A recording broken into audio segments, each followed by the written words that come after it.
As of today, I have made exactly $1,263 on Etsy. Since starting my Etsy shop in March, I have made steady and consistent progress, and if everything goes well, I am about to become a star seller by the end of this month, assuming that I'm not like hit by a random 1-star review or something all of a sudden. And though I'm not like an Etsy expert by any means, I feel like I have enough like first-hand experience to help someone who's trying to get their first sale, if that's still your goal at this point. So let me break down the top 3 things that I think were instrumental in me getting my first sale and getting my first 5-star review and getting all the sales and 5-star reviews afterwards. So I know you probably heard this a million times, but that's because it fucking works. And it's probably the one single most important thing that you're ever going to do on Etsy, since, it's basically your foundation. And that's to have a niched interest. What that means is to just really pick something that you're actually interested in. I know that sounds like common sense, but I've talked to like some people now and they're just like swinging ideas left and right, thinking about something like, these Excel sheet templates, Google sheet templates, Canva templates, and all this kind of stuff when they don't even really like what they're selling to begin with, which is a huge problem because if you don't like what you're selling, there's no way in hell someone else is gonna like what you're selling either. So here's what you gotta do. You gotta buckle down and think about what you actually like, or pick something that you actually have background knowledge in.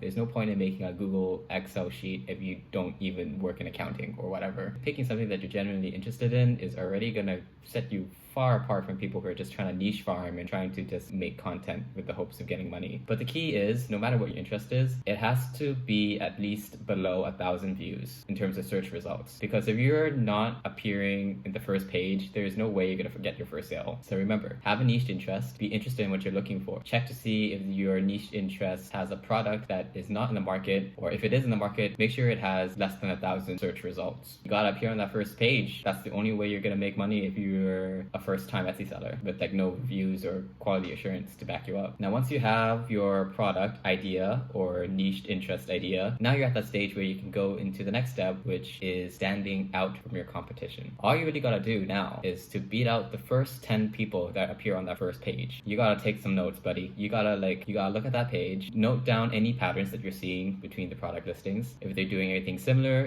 colors, similar format, similar style. Once you have a good set of notes, it's time to think about what your competitive advantage will be against these competitors. If you spot a pattern across all those 10 listings that appear on the first page, maybe it's time to break it. For example, if all of the 10 listings use like a specific color set, like they use pastel colors or whatever, maybe it's time to go dark. Make a dark themed version of whatever product they're making. Find the pattern, break it, but do this strategically. Some patterns are there for a reason and it actually wouldn't help your case if you intentionally broke it, but it's good to keep an eye out for these things and just trust your gut. Now at this point, you probably have a good product, got a good niche, and most of all, you just gotta make sure that your product is better than the competitors in any way you possibly can. Give your product more options, for example. Give your product more functionality. Whatever it is that you do, you need to make it stand out, because otherwise, why would the customer choose your product over another person's product who has more reviews than you? I know that can be hard though, so here's one thing that I did in order to make sure that customers chose my product even as a completely new Etsy seller with no reviews or whatever. So my competitive advantage mostly was my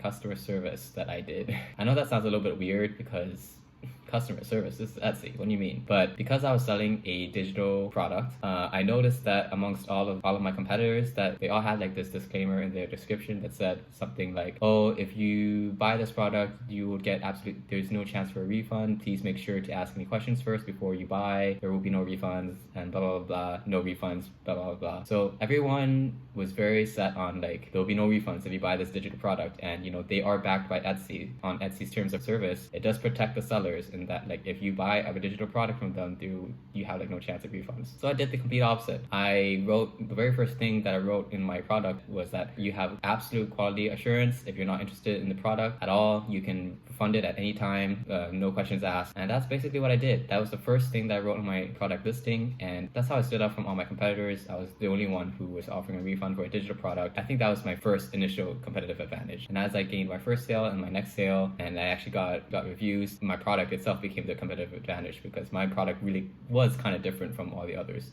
aesthetically. And once you have something that actually sells, it's time to spam that shit. So yeah, that's basically everything I did in order to have a moderately successful Etsy shop. I'm on the verge of becoming a star seller. I've made over $1,000 worth of sales, and my Etsy shop has shown a consistent growth all throughout these past months, and I just gotta make more products and keep hunkering down. And I think I built a pretty good passive income stream for myself. So yeah, that's everything. If you have any questions, let me know. I'll get back to you. Consider me like your Etsy bro, Etsy friend, or whatever, you know. And yeah, thanks for listening. That's all I got.